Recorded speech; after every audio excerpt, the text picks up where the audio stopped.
Right now, there is a kid finishing parents' evening in a heated discussion with his mother, saying, why does he have to study subjects he will never ever use in his life?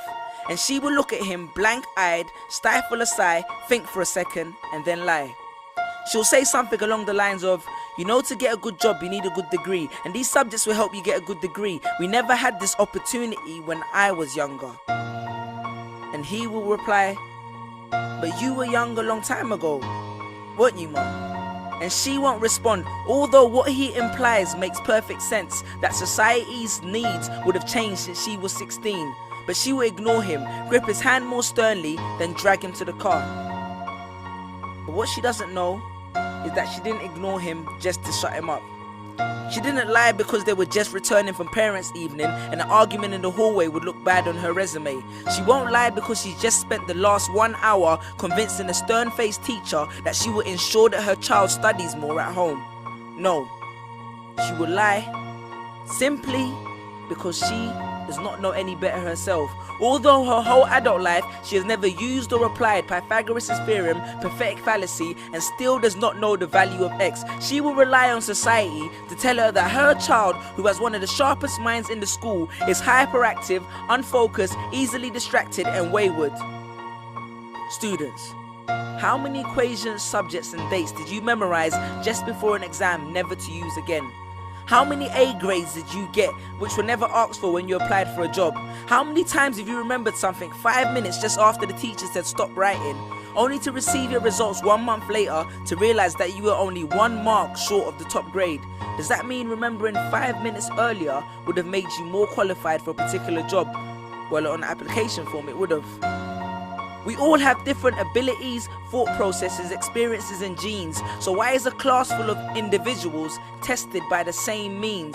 So does that mean Sherelle thinks she's dumb because she couldn't do a couple of sums? And if this issue is not addressed properly, it then becomes a self-fulfilling prophecy. Then every school has the audacity to have a policy on equality. The irony. Exams are society's methods of telling you what you're worth. But you can't let society tell you what you are, because it's the same society that tells you that abortion is wrong but then looks down on teenage parents. The same society that sells products to promote natural hair, looks and smooth complexion, with the model on the box half photoshopped and has fake lashes and hair extensions, with pastors that preach charity but own private jets, imams that preach against greed but are all fat, parents that say they want educated kids but constantly marvel at how rich Richard Branson is, governments that preach peace but endorse wars, that say they believe so much in the importance of higher education and further learning, then why increase tuition fees every single year?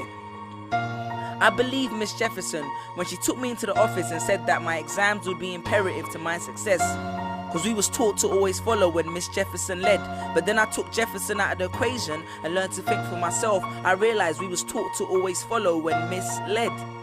The irony.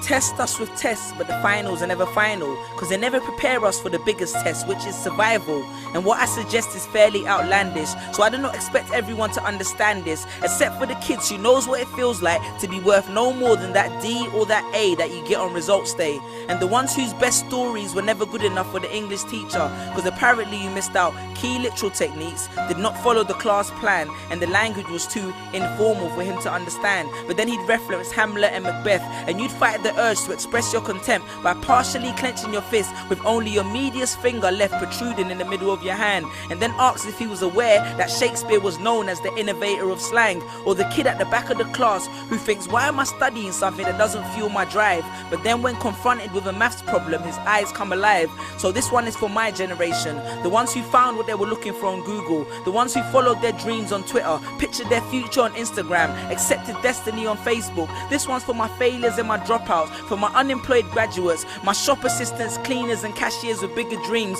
my self-employed entrepreneurs, my world changers and my dream chasers, because the purpose of why I hate school but love education was not to initiate a worldwide debate, but to let them know that whether 72 or 88, 44 or 68, we will not let exam results decide our fate. Peace.